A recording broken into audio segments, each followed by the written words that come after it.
दंपत्ति जीवन और हमारा कुटुंब कैसे होना चाहिए, यह संत तुलसीदास अपने दोहे में समझाते हैं। संत तुलसीदास कहते हैं, दंपत्ति रस रसना दसन, परिजन बदन सुगेह, तुलसी हर हित बरन शिशु, संपत्ति सहज स्नेह। इतने प्यारे और सुंदर शब्दों में संत तुलसीदास जी ने किस तरह से हमारा जीवन और उसमें हमारा कुटुंब आता है, हमारी फैमिली आती है, कैसे हमारे जो शरीर के अंग है वो हमारे रिश्तों के अंग बन जाते हैं, इसके बारे में बहुत ही अच्छी शब्दों में विवेचन किया है। संत तुलसीदास जी ने कहा है कि दंपत्ति रस रसना दसन, परिजन बदन सुगेह।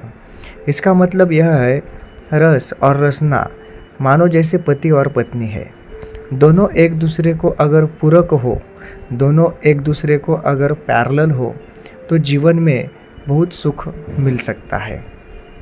और अगर समझो दोनों ही आभासी टोक है, यानी जो दोनों ही इधर का और उधर का नोक है, तो उनमें रोक झोंक तो होनी ही है। तो रस और रसना दोनों अगर साथ रहे और अच्छे रहे तो उनका स्नेह भी बड़ा अच्छा होता है। आगे वो कहते हैं कि दांत हमारे कुटुंबीय है।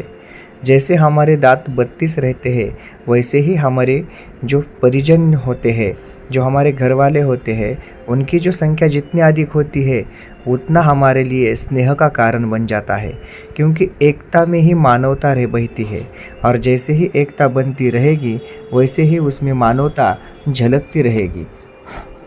इस प्रकार संत तुलसीदास जी हमें कुटुंब के बारे में भी बोलते हैं। आगे कहते हैं वो कि तुलसी हर हित बरन शिशु, संपत्ति सहज स्नेह। इसका मतलब यह है कि जैसे र और म, ये दोनों अक्षर अगर मिलाए तो दो मनोहर बालक है, ऐसा हम समझो। जो राम का है वो किसी सबके लिए किसी ना किसी काम का होता है, यानी जो राम का र और म है, इनमें सारा विश्व समाया हुआ है। इनमें सभी सुख और दुख हित हमारे समाये हुए हैं। इसलिए वो कहते हैं कि जो र और म में ये दोनों अक्षर में है, जो ये दो अक्षर मिलके ये बालक दो मनोहर रूप के हो जाते हैं। और सहज ही स्नेह की संपत्ति है। जिसमें सहजता अधिक है उसको ज़्यादा संपत्ति होती है।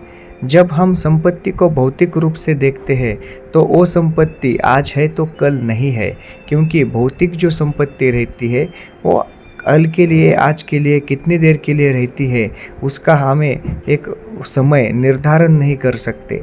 इसलिए जो स्नेह है जिसके पास और जो सहज होता है वही संपत्तिवान कहलाता है, क्योंकि सहज होने का मतलब ही रहता है कि वो ज़्यादा उलझा वाला नहीं है, यानी सुख में है।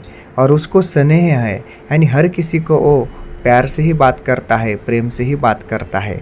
उसके दिल में खोट नहीं है, उसके विचारों में श्रेष्ठता समाई हुई है। ऐसा वह सच्चे दिल वाला है और वही उसको उसकी संपत्ति है, और वही इस जग में, इस दुनिया में संपत्तिवान कहलाता है। जय श्री राम।